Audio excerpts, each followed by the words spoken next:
Step families can be complicated. Sometimes step parents take advantage. Sometimes it's out of desperation. Sometimes it's out of greed. The step parent just cuts out the biological children from their parent and manipulates their spouse so they end up with the ultimate control and all of the assets. This includes the funeral arrangements. This is what happens when there is no estate planning, including funeral directives. I prepare a document called a funeral directive as part of my estate planning process. It dictates who is in charge of a deceased person's remains and what type of funeral, if any, will be conducted after someone passes away. This can include things like cremation, celebration of life instead of a funeral, open casket, closed casket, a particular funeral home, or even a particular cemetery. All of these things are very important to families, and it's my job to help protect these wishes. This is what happened to Sheila's father, who had no estate plan in place, including a funeral directive.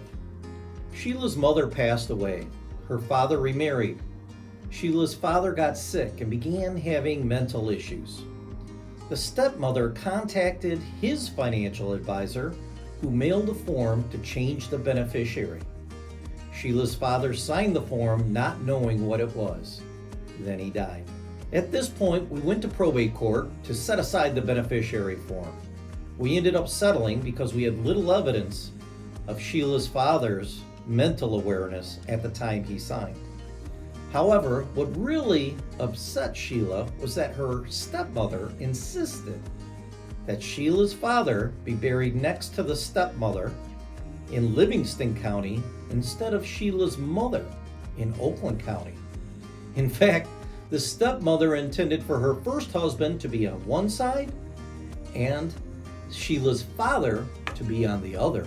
Now, if the funeral directive had been done by Sheila's father, this tragedy could have been avoided. The entire family believed that he would have wanted to be buried next to his first wife. However, Michigan law says that the spouse, as the next of kin, gets to make that decision unless there is a funeral directive that is signed and notarized. As I said previously, my regular estate planning process, we include in writing what a person wants. By deciding this now, there's less of a chance of fighting among family who simply remember mom or dad saying what they wanted. Instead, it's in black and white, and no one can deny it. Issues like the one Sheila had to face can be avoided, and it is much less that your loved ones will have to discuss or even decide. I'm John Tatone, and since 1996, I've been helping people protect their assets and avoid probate. This keeps their wishes intact, making sure not only their wealth and assets go to the right parties, but that the direction for their funeral and remains are followed.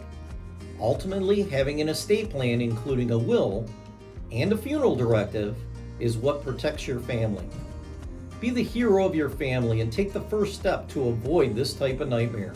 Schedule a time to meet with our firm today and take the step in protecting your family's future.